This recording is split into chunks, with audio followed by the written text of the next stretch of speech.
चन्दनचर्चितोज्ज्वलवपुः शुक्लाम्बरा मल्लिका मालालङ्कृतकुण्डला प्रविलसत् मुक्तावली शोभिता सर्वज्ञाननिदानपुस्तकधरा रुद्राक्षमालाकरा वाग्देवी वदनाम्बुजे वसतु मे त्रैलोक्यमाता चिरम् अमरीकबरी भारभ्रमरि मुखरे कृतं दूरीकरोतु दूरितं गौरीचरणपङ्कजम्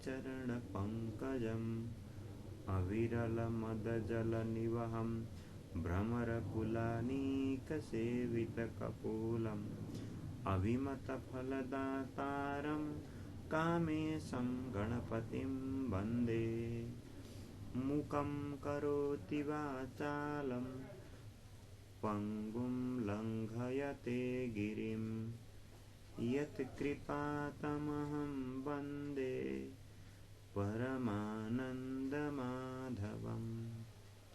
सच्चिदानन्दरूपाय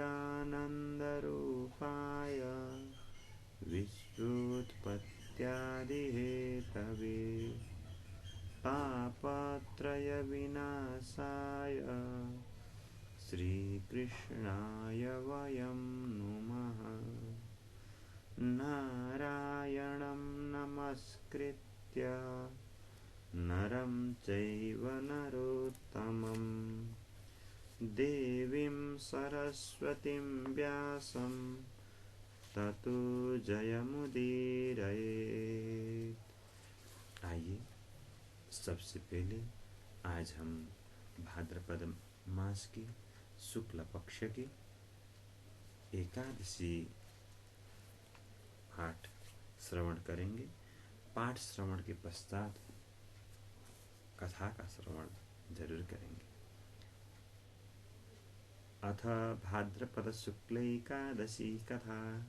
युधिष्ठिर उवाच नभस्यसिते पक्षे किं नाम एकादशी भवेत् को देवः को विधिस्तस्याः किं पुण्यं च वदस्व नः। श्रीकृष्ण उवाच कथयामि महापुण्यां स्वर्गमोक्षप्रदायिनीं वामनैकादशीं राजन् सर्वपापहरां पराम् इमामेव जयन्त्याख्यां प्राहुरेकादशीं नृप। तस्याः श्रवणमात्रेण सर्वपापक्षयो भवेत्। वाजपेयफलं प्रोक्तं नातः परतरं नृणां पापिनां पापशमनं जयन्ती व्रतमुत्तमम्। नातः परतरा राजन् न वै मोक्षप्रदायिनी एतस्मात् कारणात् राजन् कर्तव्या गतिमिच्छता। वैष्णवैर्मम भक्तैस्तु मनुजैर्मत्परायणैः नभस्य वामनो यस्तु पूजितस्तैर्जगत्त्रयम् पूजितं नात्र सन्देहस्ते यान्ति हरिसन्निधिं। वामनः पूजितो येन कमलैः कमलेक्षणः नभस्यसिते पक्षे जयन्त्येकादशी दिनं तेनार्चितं जगत्सर्वं त्रयो देवा सनातनः। एतस्मात् कारणात् राजन् कर्तव्यो हरिवासरः। अस्मिन् कृतेन कर्तव्यं किञ्चिदस्ति जगत्त्रये अस्यां प्रसुप्तो भगवान् नित्यङ्गपरिवर्तनं। तस्मादेनां जनाः सर्वे वदन्ति हरिवर्तिनीम्। युधिष्ठिर उवाच संशयोऽस्ति महान् मह्यं श्रूयतां तं जनार्दन। कथं सुप्तोऽसि देवेश कथं यास्यङ्गवर्तनम्। किमर्थं देवदेवेश बलिर्बद्धस्त्वया सुरः सन्तुष्टा पृथिवी देवः किमकुर्वन् जनार्दन को विधिः किं व्रतं चैव चातुर्मास्यमुपासताम् त्वयि सुप्ते जगन्नाथ किं कुर्वन्ति जनाः प्रभो एतद्विस्तरतो ब्रूहि संशयं हर मे प्रभो। श्रीकृष्ण उवाच श्रूयतां राजशार्दूल कथां पापहरां परां बलिर्वै दानवापूर्वमासीत् त्रेतायुगे नृप अपूजयच्च मां नित्यं मद्भक्तो मत्परायणः जपैस्तु विविधैः सूक्तैर्यजते मां स नित्यशः द्विजानां पूजको नित्यं यज्ञकर्मकृताशयः परन्त्विन्द्रकृतद्वेषी देवलोकमजीजयत् मद्दत्तमिन्द्रलोकं वै जितं तेन महात्मना विलोक्य च ततः सर्वे देवाः संहृत्य मन्त्रयन् सर्वैर्मिलित्वा गन्तव्यं देवं विज्ञापितुं प्रभुं ततस्तदेव ऋषिभिः साकमिन्द्रो गतः प्रभुं शिरसा ह्यवनिं गत्वा स्तुत इन्द्रेण सूक्तिभिः गुरुणा निर्जरैः सार्धं बहुधा पूजितो ह्यहं ततो वामनरूपेण यवतीर्णश्च पञ्चमे अत्युग्ररूपेण तदा सर्वब्रह्माण्डरूपिणा बालकेन जितासो वै सत्यमालम्ब्य तस्थिवान् युधिष्ठिर उवाच त्वया वामनरूपेण सोऽसुरश्च जितः कथम् एतत् कथय देवेश मह्यं भक्ताय विस्तरात्।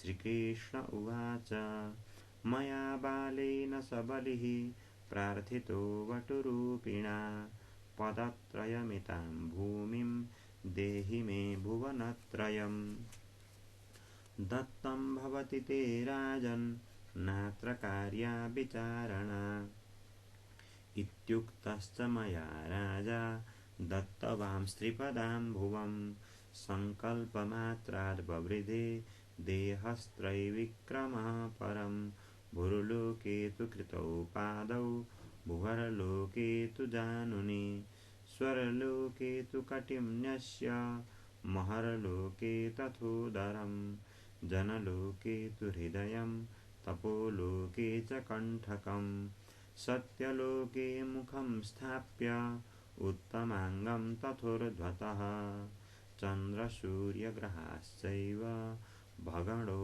योगसंयुतः सेन्द्राश्चैव तथा देवा नागाः शेषादयः परे स्तुवन्तो वेदसम्भूतैः सूक्तैश्च विविधैस्तु माम् करे गृहीत्वा तु बले मब्रुवं वचनं तदा एकेन पूरिता पृथिवी द्वितीयेन त्रिविष्टपं तृतीयस्य तु पादस्य स्थानं देहि ममानग एवमुक्ते मया सोऽपि मस्तकं दत्तवान् बलिः ततो वै मस्तके ह्येकं पदं दत्तं मया तदा क्षिप्तो रसातले राजन् दानवो मम पूजकः विनयावनतं दृष्ट्वा प्रसन्नोऽस्मि जनार्दनः बले वसामि सततं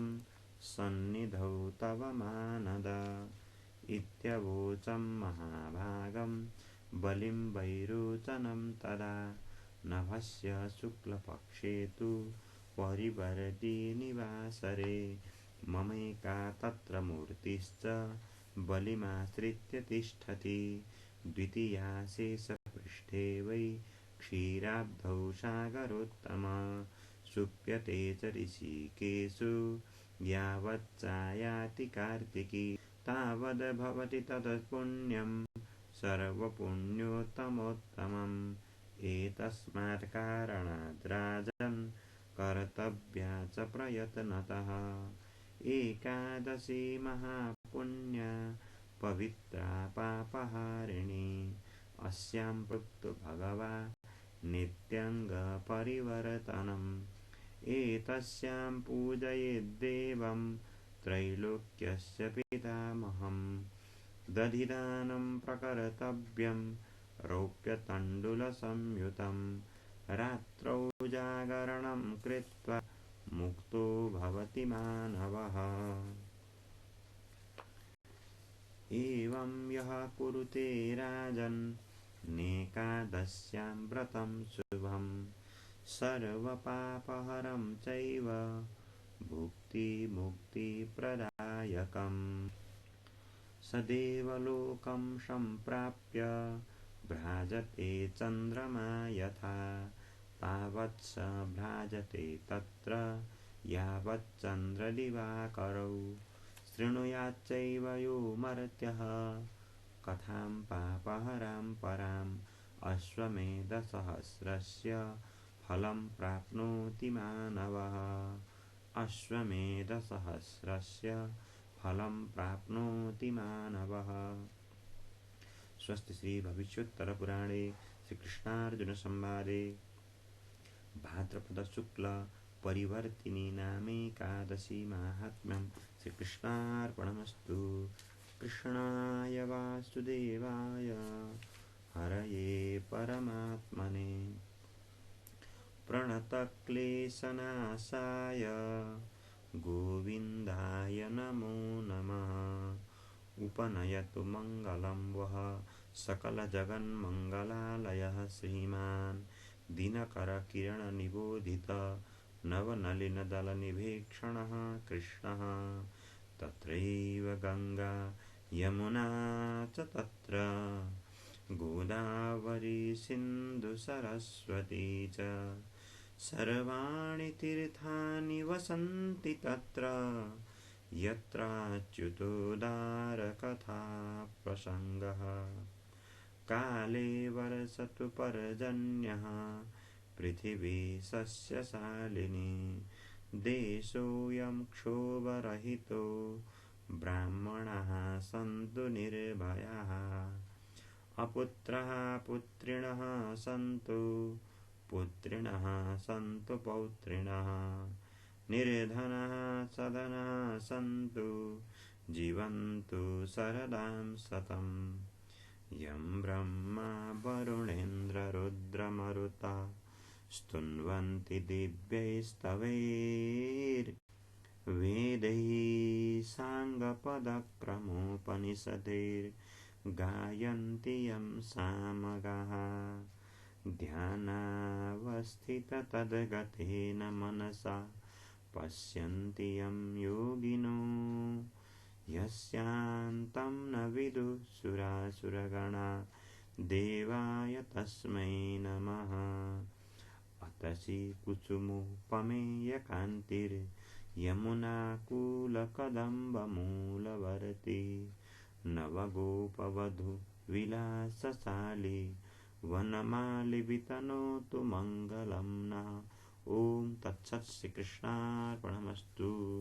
वसुदेवसुतं देवं कंसचाणूरमर्दनं देवकी परमानन्दं कृष्णं वन्दे जगद्गुरुम्। अब राजा युधिष्ठिर भगवान श्री कृष्ण से प्रश्न करते हैं कि हे भगवान, भाद्रपद मास की शुक्ल पक्ष में क्या नाम की एकादशी होती है, उसके देवता कौन है और उस एकादशी का व्रत का फल क्या है, वह मुझे कहिए। ऐसा कहने पर भगवान श्री कृष्ण बोले, आप भी ध्यान देकर इस कथा को श्रवण करें।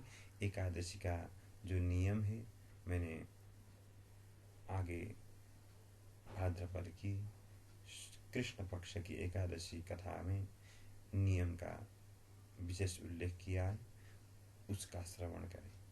और कथा 2 है शुक्ल पक्ष की, जो कथा मैं सुनाने जा रहा हूँ, यह कथा दो प्रकार की है, इसलिए दोनों कथा मैं आपको श्रवण कराऊंगा। तो भगवान श्री कृष्ण कहने लगे कि हे राजन युधिष्ठिर, तुम ध्यान देकर सुनो। इस एकादशी का नाम जयंती भी कहा जाता है, और कहीं कहीं इस एकादशी का नाम परिवर्तिनी एकादशी भी कहा जाता है, और कहीं कहीं वामन एकादशी कहा जाता है। क्यों वामन कहा गया? इसका मतलब है कि यह शुक्ल पक्ष की एकादशी के दूसरे दिन, द्वादशी के दिन भगवान वामन का प्राकट्य हुआ था। श्रोणायाम श्रवण द्वादश्याम मुहूर्ते भिजिति प्रभु। भागवत की अष्टम स्कंद में यह प्रसंग आता है कि श्रवण नक्षत्र में मध्याह्न के समय में भगवान वामन का अवतार हुआ था। तो इसलिए भी यह वामन आविर्भाव के एक दिन पहले वाले दिन में आने के कारण वामन एकादशी कहा जाता है। इसी को जयंती भी कहा गया। अगर कोई इस एकादशी का महात्म्य अच्छी तरह से श्रवण करता है तो उसको वाजपेय यज्ञ किया हुआ फल मिलता है, और उसके सारे के सारे पाप नष्ट हो जाते हैं, क्योंकि भगवान श्री हरि के प्रसन्न होने पर उसके पाप नहीं रहते। इसलिए हर मनुष्य को चाहिए कि वह एकादशी का व्रत अच्छी तरह से करे। अगर मेरा भक्त हो, भगवान कृष्ण कहते हैं कि अगर मेरा भक्त हो तो वह अवश्य ही यह एकादशी का व्रत करे और द्वादशी के दिन वामन की पूजा करे। अगर एकादशी वामन द्वादशी से युक्त व्रत करने का अवसर मिले तो उसमें कहना ही क्या।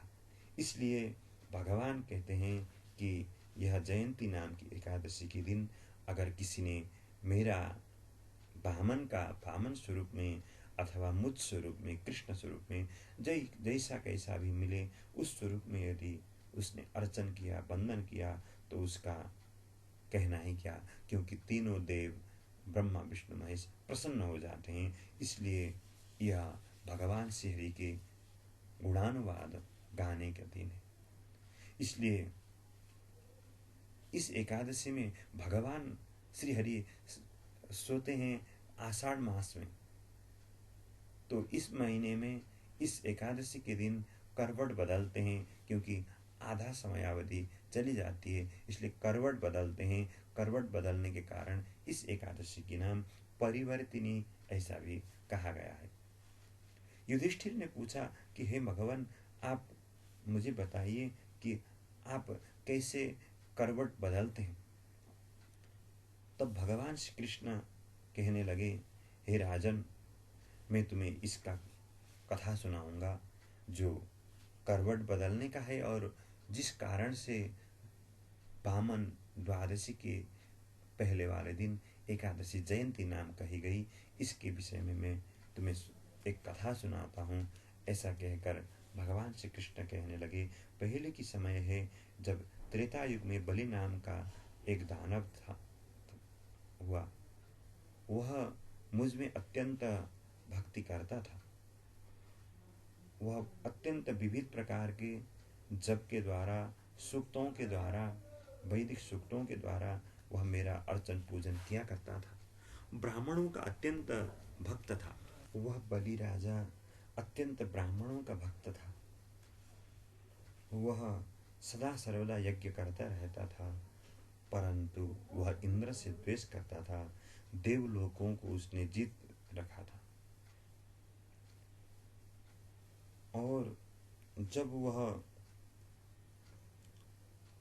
देवताओं को भी जीतकर अत्यंत धर्मात्मा होकर ब्राह्मणों का अर्चन पूजन करते रहता था, तब देवताओं के द्वारा रहा नहीं गया, क्योंकि अपना राज्य बलि ने छीन लिया।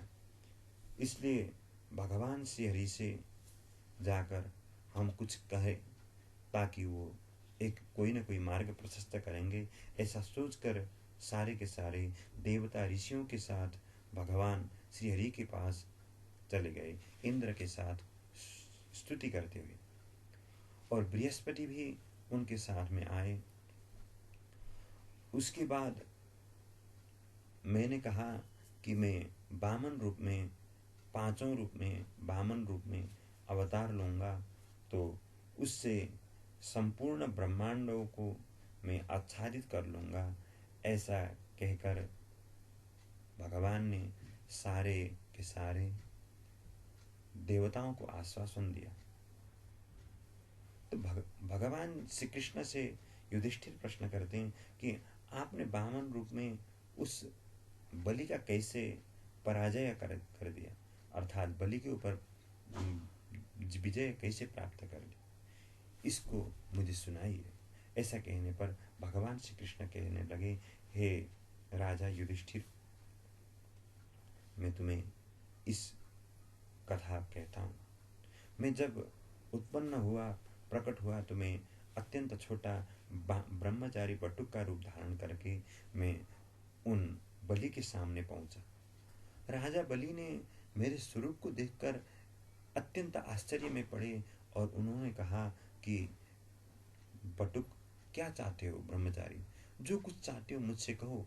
घोड़ा चाहते हो, सोना चाहते हो, अथवा घर चाहते हो, महल चाहते हो, क्या चाहते हो, अथवा कन्या चाहते हो, क्या चाहते हो? जो चाहते हो मैं उसे देने के लिए तैयार हूँ।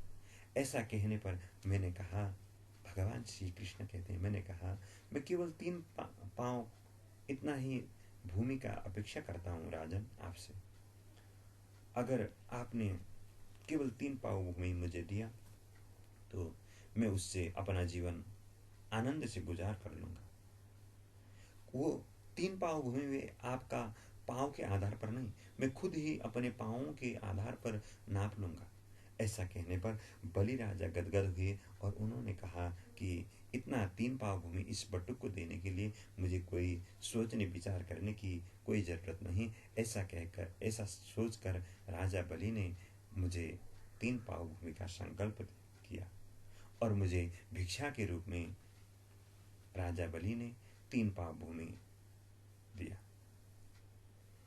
पर मैंने जब अपना विशाल विश्वरूप के आधार का स्वरूप खड़ा किया, तब मेरा शरीर, मेरा विश्वरूप इतना विशाल हुआ कि जिस विशाल मेरे शरीर ने स्वर्गलोक में अपने कटी को, महरलोक में पेट को, और जनलोक में हृदय को, तपोलोक में कंठ को, और सत्यलोक में मुख को रख दिया। उसके बाद मैंने राजा बलि से कहा कि 2 पाँव में तुम्हारे संपूर्ण पृथ्वी सहित स्वर्ग आदि, नीचे के अतल वितल आदि सारे के लोक मैंने नाप ली, पर मुझे तीसरा पाँव क्या करूं? 2 पाँव तो तुमने दिया मुझे, पर तीसरा पाँव नहीं दिया। अगर तुमने संकल्प किया है तो 3 पाँव भूमि दो, नहीं तो तुम नरक के गामी बनोगे, क्योंकि तुमने ब्राह्मण को संकल्प करके 3 पाँव भूमि देने का वचन किया था, पर अभी पूरा नहीं कर रहे। वचन कभी भी पूरा करना चाहिए। इसलिए भगवान के ऐसा कहने पर बलि ने कहा कि भगवान, मैं आपको 2 पाँव ही जमीन दे सका दान में। अगर आप चाहें तो तीसरा पाँव मेरे सिर पर रखकर, मेरे सिर पर आपने अपना पाँव से नहीं नापा है, मेरा सिर भी एक पाँव है, इसलिए कृपया आपका चरण कमल मेरे सिर पर रख दीजिए, जिससे मैं तीसरा पाँव भूमि भी आपको दान कर सकूं। क्योंकि यह शरीर भी एक भूमि के द्वारा ही दिया गया है, इसलिए तीसरा पाँव भूमि अपने सिर पर रखने के लिए बलि राजा ने दिया। बलि राजा के देने के कारण तीसरा पाँव भगवान ने राजा बलि के सिर पर स्थापित किया। उसके बाद भगवान ने राजा बलि को अभयदान दिया और उनको रसातल में भेज दिया। वह रसातल में जाकर मेरा पूजन अर्चन करते रहते हैं और मैं सदा सर्वदा उस बलि के निकटतम अर्थात उनके पास ही सदा सर्वदा रहता हूँ। इसलिए यह हरिपरिवर्तिनी एकादशी का व्रत अगर कोई अच्छी तरह से करे तो वह अत्यंत भाग्यवान कहलाता है। और भगवान श्री कृष्ण कहते हैं, देखो राजन, यह आषाढ़ मास की शुक्ल पक्ष की एकादशी से जो हरिशयनी एकादशी के माध्यम से चौमासा प्रारंभ होती है, यह अत्यंत पुण्यदायक चौमासा है। इस 4 मासों में भगवान श्री हरि सोते हैं। उस समयावधि में जो मनुष्य पुण्य कर्म करते हैं उनका फल भी अत्यंत पुण्यदायक रहता है।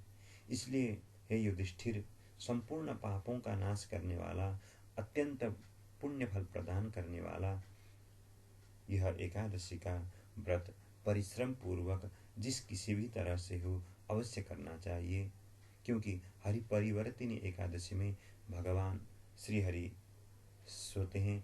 और यह आज की एकादशी भाद्रपद की शुक्ल पक्ष की एकादशी के दिन भगवान श्री हरि अपने करवट बदलते हैं। इस एकादशी में तीनों लोक के पिता ब्रह्मा श्री हरि की सामने जाकर पूजा करते हैं। और पूजा करने के लिए जो अपने पास उपलब्ध हो भगवान श्री हरि के लिए उससे पूजा करना चाहिए मनुष्य को। और संभव हो तो रात भर हरि कीर्तन करते हुए रात को गुजारना चाहिए एकादशी के दिन। अगर कोई यह एकादशी का अच्छी तरह से व्रत करता है तो उसको इस सारा संसार के सारे सुख मिलते हैं और मरने के बाद मुक्ति भी मिलती है। अगर कोई स्वर्ग की कामना करता हो तो वह स्वर्ग में जाकर चंद्रमा की तरह ही सदा सर्वदा प्रकाशमान रहेगा और सूर्य के समान सूर्य जब तक रहते हैं तब तक वह स्वर्ग में भोग भोगते रहेगा। इसलिए यह एकादशी का अगर कोई पाठ श्रवण करता है, कथा श्रवण करता है, तो वह भी अश्वमेध यज्ञ किया हुआ फल प्राप्त करता है। इस तरह से यह मैंने आपके सामने मूल संस्कृत पाठ जो किया था उसके आधार पर कथा रख दिया। अब आइए भाद्रपद मास की शुक्ल पक्ष की पद्मा एकादशी का जो दूसरा एक कथा प्राप्त होता है वह मैं आपसे कहता हूँ। युधिष्ठिर ने पूछा, भाद्रपद मास के शुक्ल पक्ष में जो एकादशी होती है उसका क्या नाम है? प्रभु मुझे बताइए और कैसी विधि है यह बताइए। भगवान श्री कृष्ण बोले, हे राजन, इस विषय में मैं तुम्हें आश्चर्यजनक एक कथा सुनाता हूँ जिसे ब्रह्मा जी ने महात्मा नारद से कहा था। नारद जी ने पूछा चतुर्मुख ब्रह्मा से कि हे ब्रह्मन, आपको नमस्कार है। मैं भगवान विष्णु की आराधना के लिए आपके मुख से यह सुनना चाहता हूँ कि भाद्रपद मास के शुक्ल पक्ष में कौन सी एकादशी होती है। ब्रह्मा जी ने कहा, हे मुनिश्रेष्ठ, तुमने बहुत उत्तम बात पूछी है। क्यों न कहो, वैष्णव जो ठहरे भादों के शुक्ल पक्ष की एकादशी पद्मा नाम से भी जाना जाता है। उस दिन भगवान ऋषिकेश की पूजा होती है। यह उत्तम व्रत अवश्य करने योग्य है। सूर्य वंश में मानधाता नामक एक चक्रवर्ती सत्य प्रतिज्ञ और प्रतापी राजर्षि हो गए हैं। वे प्रजा का अपने औरस पुत्रों की भांति धर्मपूर्वक पालन किया करते थे। उनके राज्य में अकाल नहीं पड़ता था, मानसिक चिंताएं नहीं सताती थी और रोग व्याधियों का प्रकोप भी नहीं होता था। उनकी प्रजा निर्भय तथा धन धान्य से समृद्ध थी। महाराज के कोष में केवल न्यायोपार्जित धन का ही संग्रह था। उनके राज्य में समस्त वर्णों और आश्रमों के लोग अपने अपने धर्म में लगे रहते थे। मानधाता के राज्य की भूमि कामधेनु के समान फल देने वाली थी। उनके राज्य करते समय प्रजा को बहुत सुख प्राप्त होता था। एक समय किसी कर्म का फलभोग प्राप्त होने पर राजा के राज्य में 3 वर्षों तक वर्षा नहीं हुई, अर्थात जल वृष्टि, पानी की वर्षा नहीं हुई। इससे उनकी प्रजा भूख से पीड़ित हो गई और नष्ट होने लगी। तब संपूर्ण प्रजा ने महाराज के पास आकर इस प्रकार कहा। प्रजा ने कहा, हे राजन, आपको प्रजा की बात सुननी चाहिए। पुराणों में मनीषी पुरुषों ने जल को नारा कहा है। वह नारा ही भगवान का अयन निवास स्थान है, इसलिए वे नारायण कहलाते हैं। नारायण स्वरूप भगवान विष्णु सर्वत्र व्यापक रूप में विराजमान है। वही मेघ स्वरूप होकर वर्षा करते हैं। वर्षा से अन्न पैदा होता है और अन्न से प्रजा जीवन धारण करती है। यह बात ही आपको मैं समझा दूं, गीता में भी भगवान ने कहा है कि यज्ञात् भवति पर्जन्य कहा है। यज्ञ से ही पर्जन्य अर्थात जल वृष्टि होती है और पर्जन्यात् अन्न संभव, जल वृष्टि होने पर ही अन्न उत्पन्न होता है। इसलिए हे नृपश्रेष्ठ, प्रजा कहते हैं, हे राजन, इस समय अन्न के बिना प्रजा का नाश हो रहा है। अतः ऐसा कोई उपाय कीजिए जिससे हमारे योगक्षेम का निर्वाह हो। योग अर्थात प्राप्त वस्तु का, किसी प्राप्त वस्तु का प्राप्त होना वह योग है। क्षेम अर्थात प्राप्त हुआ वस्तु का सदा सर्वदा संरक्षण क्षेम है। राजा ने कहा कि आप लोगों का कथन सत्य है, क्योंकि अन्न को ब्रह्म कहा गया है। अन्नम ब्रह्मा रसो विष्णु, अन्न से प्राणी उत्पन्न होते हैं और अन्न से ही जगत जीवन धारण करता है।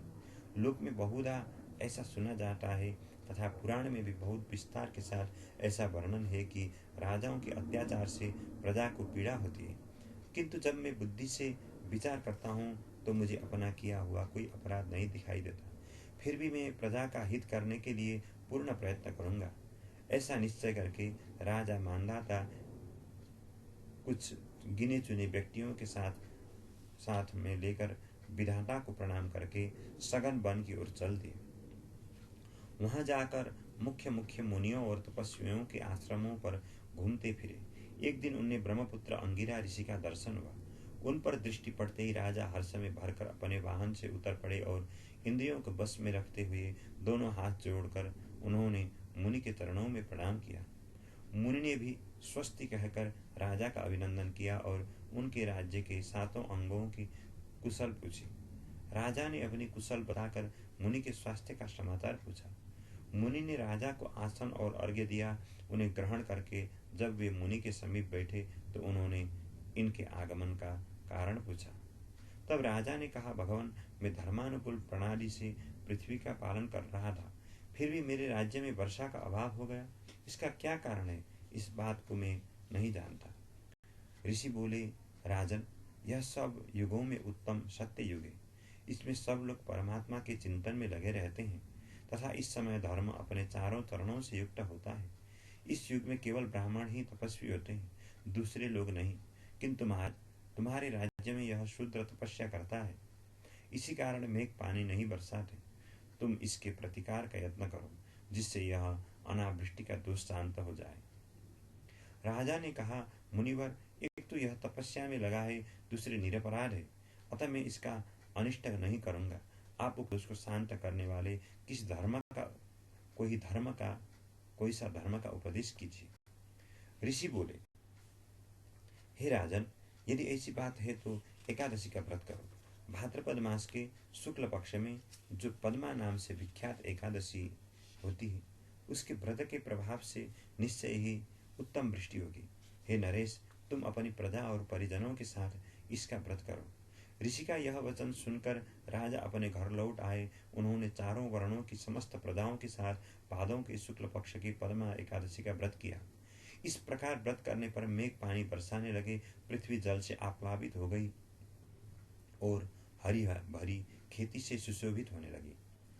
इस व्रत के प्रभाव से सब लोग खुशी हो गए। भगवान श्री कृष्ण कहते हैं, हे राजन, इस कारण इस उत्तम व्रत का अनुष्ठान अवश्य करना चाहिए। पद्मा एकादशी के दिन जल से भरे हुए घड़े को वस्त्र से ढककर दही और चावल के साथ ब्राह्मण को दान देना चाहिए।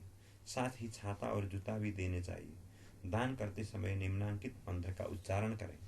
नमो नमस्ते गोविंद बुध श्रवण संज्ञका अघोगा संक्षयं कृत्वा सर्वसौख्यप्रदो भव भुक्तिमुक्तिप्रदश्चैव लोकानां सुखदायकः।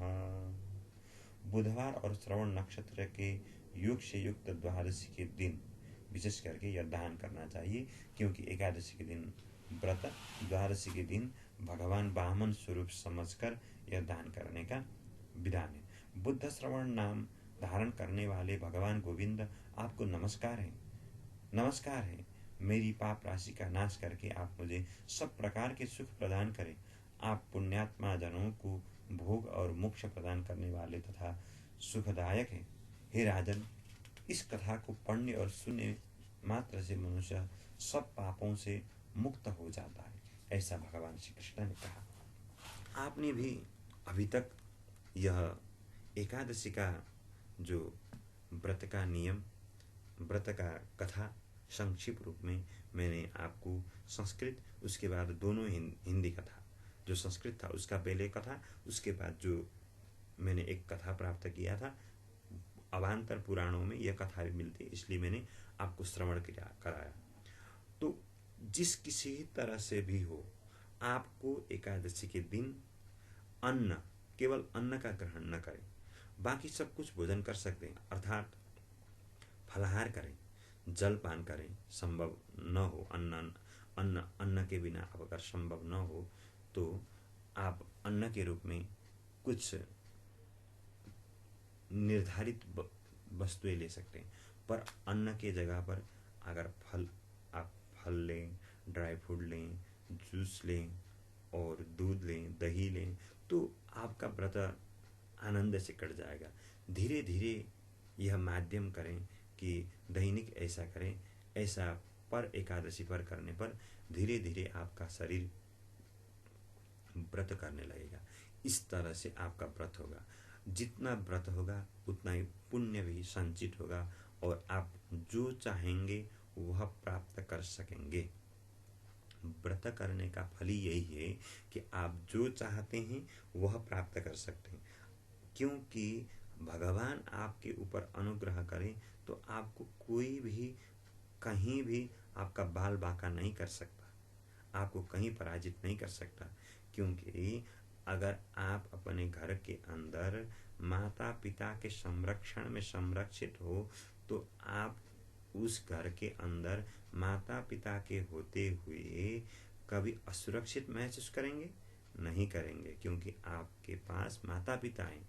तो एक छोटा बालक माता पिता के होने पर जिस तरह से निर्भय होता है, ठीक उसी तरह आप भगवान का कथा का श्रवण करें और व्रत करें तो आपको भी उसी तरह का अनुभव होने लगेगा।